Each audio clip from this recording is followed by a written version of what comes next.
The biggest party in golf tees off tomorrow at TPC Scottsdale out in the desert, the Wasted Management Open. We've got Rotowire's Len Hochberg here to help us build a money-making DFS lineup, something he absolutely crushed last week on his Wednesday appearance here on The Sweat. Listen to this.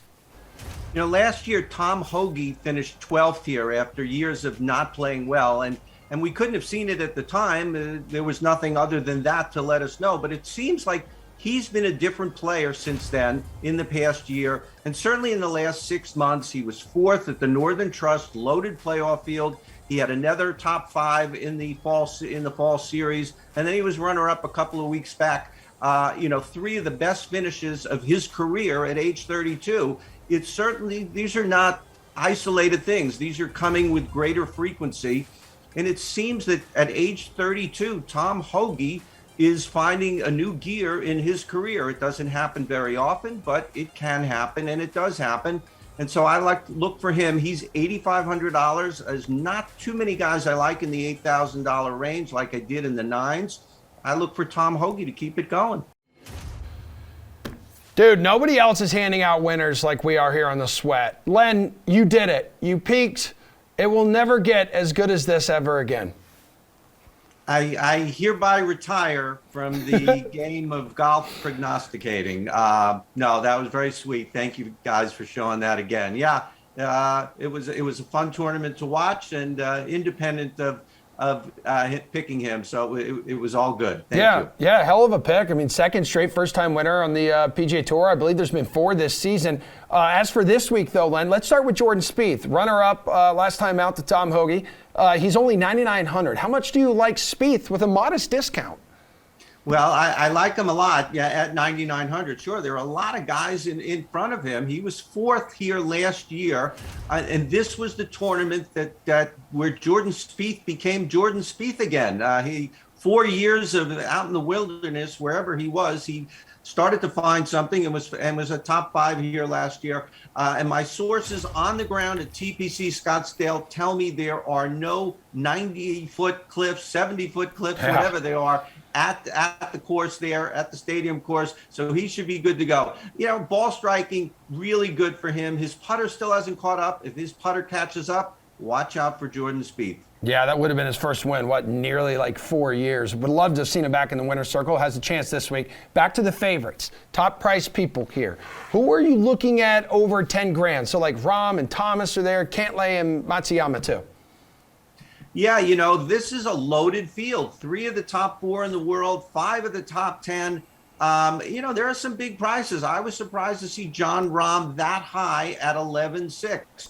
And Justin Thomas a little bit behind him. I actually like the guys coming thereafter. Matsuyama, Hovland, and Cantlay. I like those guys better. They're a little bit cheaper. I think there's a lot more in their games right now to make them attractive. Look, Jon Rahm and Justin Thomas could win any time out. I could be wrong, but I like the other 3 guys better this week. Yeah, that's right. And going back to my Spieth comment, he did win the Valero Texas Open back in April.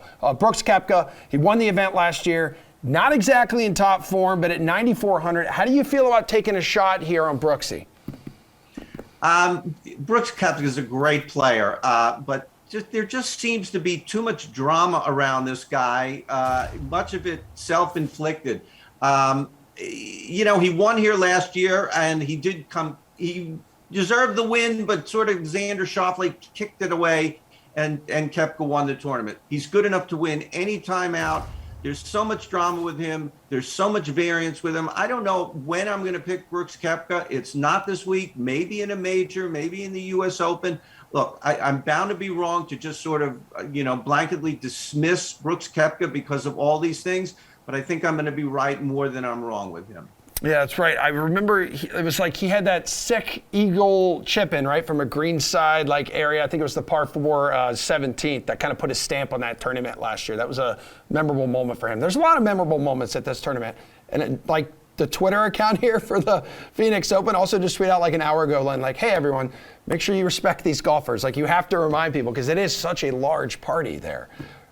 Yeah, and last year it wasn't that big of a party because of the pandemic. They were limiting it to 5,000 fans, something like that, a day on the grounds. They get 3 times that many just on the 16th hole alone. So, yeah, and that's something to point out. I'm glad you brought it up because it does take a certain type of player to be able to, be in this unique environment. If it's not for you, don't show up. But obviously, so many of the top guys love it. They are there. It should be especially raucous this year. Yeah, and you've heard some rumblings and rumors in the past that some golfers don't really buy into that atmosphere, which is why some of them don't really show up here like a whole lot. But let's go to your sweet spot again from last week. This is the $8,000 range. Tom Hoge, 8,100. A few other stars here, though, including, Reed T. Fowler's Tony Finau. You have Jeff Ulrich's Louis Oosthuizen, Webb Simpson, Adam Scott. Who do you like in this range? Well, interestingly enough, when I went up and down the DraftKings board, there was a pocket that did not interest me at all, and that was the upper eights, 85 to 9,000. There, I can definitely see where Reed and Jeff and some of the others are going. There are things to like there, but I do like the lower eights better. 8-4, Seamus Power. Maybe some people are going to be off of Seamus Power this week because he had that big lead at Pebble Beach and then he lost it. But, he hung tough. He ended up tying for ninth. I mean, at the beginning of the week, if you say Seamus Power is going to tie for ninth at Pebble Beach, that would be a win for a lot of people. He's becoming a top 15 machine. It's going to end sometime. I don't know if it's going to end this week. $8,300. Corey Connors, 17th last year. Yeah, Corey Connors has missed 2 cuts this year already, 3 all of last year. I'm monitoring that, not quite worried about it yet. If he misses another cut, then I think we really have to worry about Corey Connors. But this is a ball striker's course. He is a ball striker. And 8,200, Russell Henley, another ball striker, has not had the greatest history here.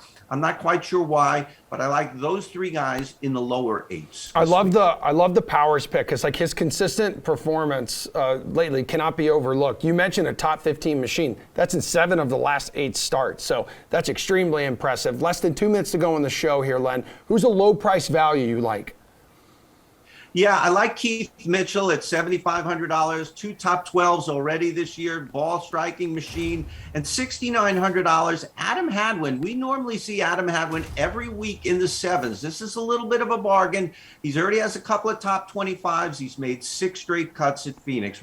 All-around player. Really good. Yeah, and Mitchell tying for 16th here in 2020. Last question. We're going to get you out of here with this before you take off. Who is your pick to win the Waste Management Phoenix Open? I was very high on Patrick Cantlay last week, and he didn't deliver. He didn't deliver. He finished 4th. He did not hit his irons last week. He's normally an iron machine, and he also didn't make many putts last week. He's 10-7. I like him better than the top 2 guys. I think Cantlay, if he just turns around his irons, and it would be surprising if he didn't, I think he's going to be right there again.